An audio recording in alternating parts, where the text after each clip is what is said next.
Hello friends, welcome to our channel. APDSC 2024కి సంబంధించినటువంటి syllabus అయితే రిలీజ్ అయింది. ఆ సిలబస్‌లో ఏమిచ్చారు? సిలబస్ ఎలా ఉంది? సిలబస్ ఎక్కడి నుండి ఇచ్చారు? ఏ ఏ టెక్స్ట్ బుక్‌లు చదవాలో ఈ వీడియోలో మనం చూద్దాం. కాబట్టి ఈ వీడియోని లైక్ చేయండి. లైక్ చేస్తేనే డిఎస్సికి సంబంధించినటువంటి మరిన్ని వీడియోలు మేము చేయగలుగుతాం. ముందుగా మనం సిలబస్ చూసుకున్నట్లయితే ఇక్కడ చూడండి. సిలబస్సు మెగా డిఎస్సి సిలబస్ అనేవి ఇక్కడ ఇచ్చాడు. ఇక్కడ మనకి ఈ ఏ ఏ తరగతిలో చదవాలనేవి ఇచ్చాడు. Follow 2023-24 academic year syllabus for 3-10 classes. అంటే ఏంటంటే గత అకాడమిక్ ఇయర్‌లో ఉన్నటువంటి టెక్స్ట్ బుక్‌ని చదవాలని ఇచ్చారు. గత అకాడమిక్ ఇయర్‌లో మనకి 10థ్ క్లాస్ ఒకటి మాత్రమే పాత సిలబస్ ఉంది. మిగతా నైన్త్ వరకు గూడా మనకి కొత్త టెక్స్ట్ బుక్‌లే వచ్చాయి. కాబట్టి మనం 10థ్ క్లాస్ ఒకటి మాత్రమే పాత టెక్స్ట్ బుక్‌లు ఫాలో అయ్యేవి. నైన్త్ క్లాస్ వరకు గూడా మనం కొత్త టెక్స్ట్ బుక్‌లు ఫాలో అవ్వాలి. మనం సిలబస్‌ని చూసుకున్నట్లయితే ఈ సిలబస్ అనేది 2018 డిఎస్సికి ఇచ్చిన సిలబస్ లానే నేను ఉంది. 18 డీఎస్సీయే రాసాను. సిలబస్ సేమ్ ఉంది. కానీ అప్పుడు, ఇప్పుడు టెక్స్ట్ బుక్‌లు వేరు కాబట్టి సిలబస్ అయితే ఒకటే. కానీ టెక్స్ట్ బుక్‌లు చదివేది వేరు వేరు. అలాగే మనకి ఈ ఇయర్‌లో ఫిబ్రవరిలో డీఎస్సీ సిలబస్ ఇచ్చారు. ఆ సిలబసు, ఈ సిలబసు కూడా సేమ్ ఒకలాగే ఉన్నదనమాట. ఏమీ తేడా లేదు. అలాగే మనం ఇక్కడ డీఎస్సీ యొక్క మార్క్స్ ప్యాటర్న్ మనకు ఇచ్చాడు చూడండి. డీఎస్సీ మార్క్స్ ప్యాటర్న్ ముందుగా మనం తెలుసుకోవడం చాలా మంచిది. జీకే. జీకే అండ్ కరెంట్ అఫైర్స్‌లకి మనకి 8 మార్క్స్ వస్తాయన్నమాట. జీకే అండ్ కరెంట్ అఫైర్స్‌లో జీకే వచ్చేసి 4 మార్కులు. అలాగే కరెంట్ అఫైర్స్ అంటే గడిచిన 6 నెలలకు సంబంధించినటువంటి కరెంట్ అఫైర్స్‌కి 4 మార్కులు. టోటల్ 8 మార్క్స్ అనమాట. తర్వాత పెర్స్పెక్టివ్స్ ఇన్ ఎడ్యుకేషన్ పీఐఈ అంటారు. దీనికి 4 మార్కులు. ఎడ్యుకేషనల్ సైకాలజీకి 8 మార్కులు. అలాగే కంటెంట్ మెథడాలజీస్ ఇవి 60 మార్కులు. కంటెంట్ వచ్చి 40 మార్కులు. మెథడాలజీస్ వచ్చి 20 మార్కులు. Total 80 marks. అంటే మనకి 160 బిట్స్ ఉంటాయి. వాటి 80 మార్క్స్ అనమాట. ముందుగా మనం చూసుకున్నట్లయితే ఫస్ట్‌ది general knowledge, current affairs. General knowledge మీరు తెలుసుకున్నట్లే స్టాండర్డ్‌గా మీరొక బుక్ ఫాలో అవ్వకుండా జనరల్ నాలెడ్జ్ చదవాలి. అవి ఎక్కడి నుండి వస్తాయి, ఏమొస్తాయి అనేది ఎవరు కూడా చెప్పలేరు. సో, నెక్స్ట్ మనం చూసుకున్నట్లయితే second one is in education. Perspectives in ఎడ్యుకేషన్‌లో మనకి హిస్టరీ ఆఫ్ ఎడ్యుకేషన్, తర్వాత teacher empowerment, history of education అంటే మన యొక్క ఎడ్యుకేషన్ యొక్క చరిత్ర, టీచర్ ఎంపవర్‌మెంట్ అంటే టీచర్ సాధికారత, తర్వాత educational concerns in contemporary India వర్ధమాన భారతదేశంలో విద్యా దృక్పథాలు, అలాగే యాక్ట్స్, రైట్స్ గురించి, తర్వాత ఎన్‌సీఎఫ్ 2005 గురించి, ఎన్‌ఈపీ 2020 గురించి మనకిచ్చాడు. వీటన్నిటిని గూడా మనం కూలశ కూలంకషంగా చూడాలనమాట. నెక్స్ట్ మనకొచ్చేసి సైకాలజీలో మనకి 8 మార్క్స్ వస్తాయి. దీంట్లో మనకి డెవలప్‌మెంట్ ఆఫ్ చైల్డ్ అంటే పెరుగుదల, పెరుగుదల గురి పెరుగుదల అనే దాని నుంచి, అలాగే ఇండివిడ్యువల్ డిఫరెన్సెస్ అంటే వైయక్తిక భేదాలు, అభ్యసనం, పర్సనాలిటీ అంటే మూర్తిమత్వం అది. తర్వాత మనం చూసుకున్నట్లయితే ఇక్కడ మీకు ఇక్కడ ఒక రిమార్క్ హైలైట్ చేసి ఇచ్చాడు చూడండి. Content third to eighth difficulty level up to 10థ్ క్లాస్. డిఫికల్టీ లెవెల్ 10థ్ క్లాస్ అన్నాడంటే ఖచ్చితంగా మీకు డిఎస్సికి 10థ్ క్లాసు, 10థ్ నుంచి ఖచ్చితంగా అడుగుతాడు. మనం తెలుగు సిలబస్ చూసుకున్నట్లయితే ఈ తెలుగు సిలబస్ వచ్చేసి మనకి టెట్‌కి ఏదైతే ఉందో మాక్సిమం అదే ఉంది. సో, మీరు ఖచ్చితంగా ఎయిత్ వరకు టెక్స్ట్ బుక్‌లోని థర్డ్ నుంచి కాదు. ఒకటవ తరగతి నుంచి ఎనిమిదవ తరగతి వరకు టెక్స్ట్ బుక్‌లో ఉన్న ప్రతి అక్షరాన్ని చదివి, అలాగే 10థ్ వరకు కూడా 10థ్‌లో ఉన్నటువంటి తెలుగు గ్రామరు మరియు కవి పరిచయాలు అన్నీ కూడా చూసుకోవాలి.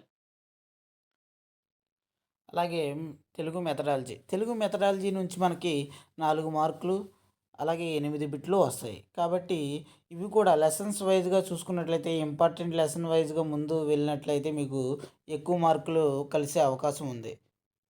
అలాగే నెక్స్ట్ ఇంగ్లీష్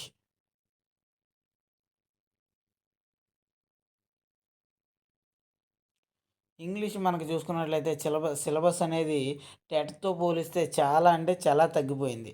మీరు తగ్గిపోయింది కదా అని నెగ్లెక్ట్ చేస్తే మాత్రం ఈ ఉన్న టాపిక్‌లోంచి వేరే టాపిక్ కూడా అడగొచ్చు వీడు. కానీ మనం అదేంటని టెక్స్ట్ బుక్‌లో ఉన్నది అడిగితే మనం మీరు సిలబస్‌లో చెప్పలేదు కానీ రైట్ మనకు లేదు. సో, ఇక్కడ ఈడు ఇచ్చినట్లుగానే తే third to eighth, third to eighth మనం గ్రామర్ చూసుకుంటూ అలాగే డిఫికల్టీ అప్ టు 10థ్ అంటే 9థ్, 10థ్‌లో ఉన్నటువంటి గ్రామర్ కూడా చూసుకోవాలి. వీడిచ్చిన సిలబస్ ఏంటి poets, essayists, novelists, dramatists and their works. So, ఇవన్నీ కూడా మనం చూసుకోవాలి. పోయెట్స్ రచయితలు వాళ్ళు చేసినటువంటి రచనలు ఇవన్నీ కూడా మనం చూసుకోవాలి. అలాగే writing of discourse, essay writing గురించి, స్టోరీ రైటింగ్ గురించి, లెటర్ రైటింగ్ గురించి, ఎడిటోరియల్ ఇవన్నీ ఇచ్చాడనమాట. తర్వాత punctuation, sounds, use of dictionary, తర్వాత parts of speech, tenses, types of sentences, articles and prepositions.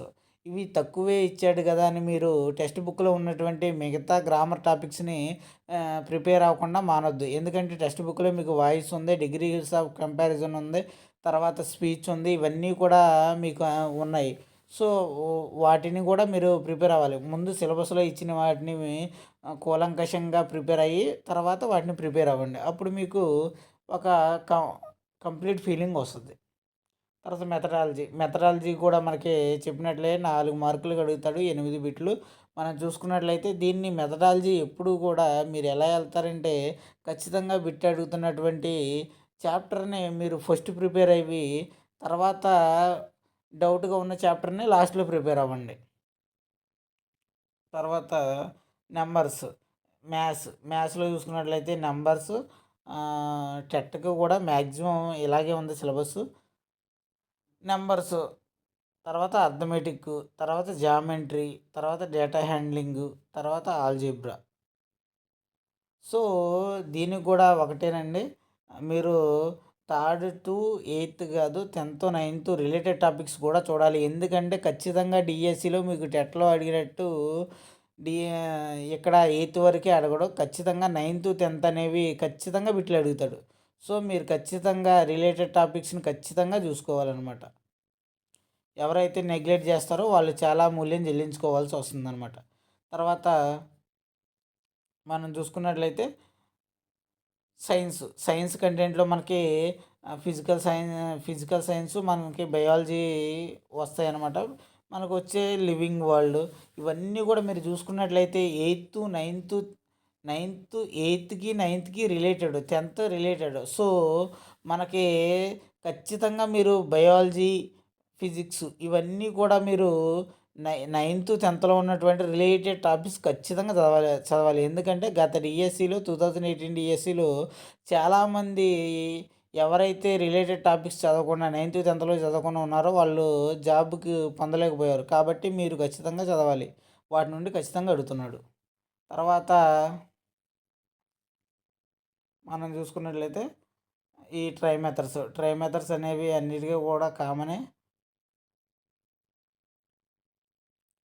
తర్వాత సోషల్ స్టడీస్. ఈ సోషల్ స్టడీస్‌లో వచ్చేసి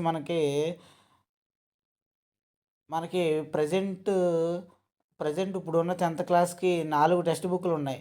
కానీ మనం పాత సిలబస్ చదవాలి.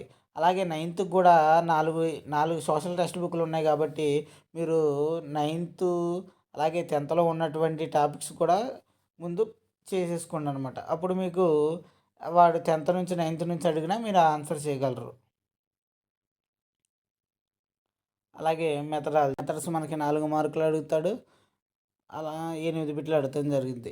ఈ ట్రై మెథడ్స్ అనేవి మ్యాథ్స్‌కి, సైన్స్‌కి, ఇంగ్లీష్‌కి కామన్‌గానే ఉంటాయి కాబట్టి ఈ ట్రై మెథడ్స్‌ని మీరు ఎక్కువగా చూసుకున్నట్లయితే 3, 4, 12 మార్కులు అనేవి మీకు వస్తాయి. కాబట్టి ఈ ట్రై మెథడ్స్ మీద ఎక్కువగా కాన్సంట్రేషన్ అనేది చేయండి. సో, దీనికి సంబంధించినటువంటి డిఎస్సికి సంబంధించినటువంటి మరిన్ని వీడియోస్ మన ఛానల్‌లో వస్తాయి. కాబట్టి సబ్స్క్రైబ్ చేసుకోండి.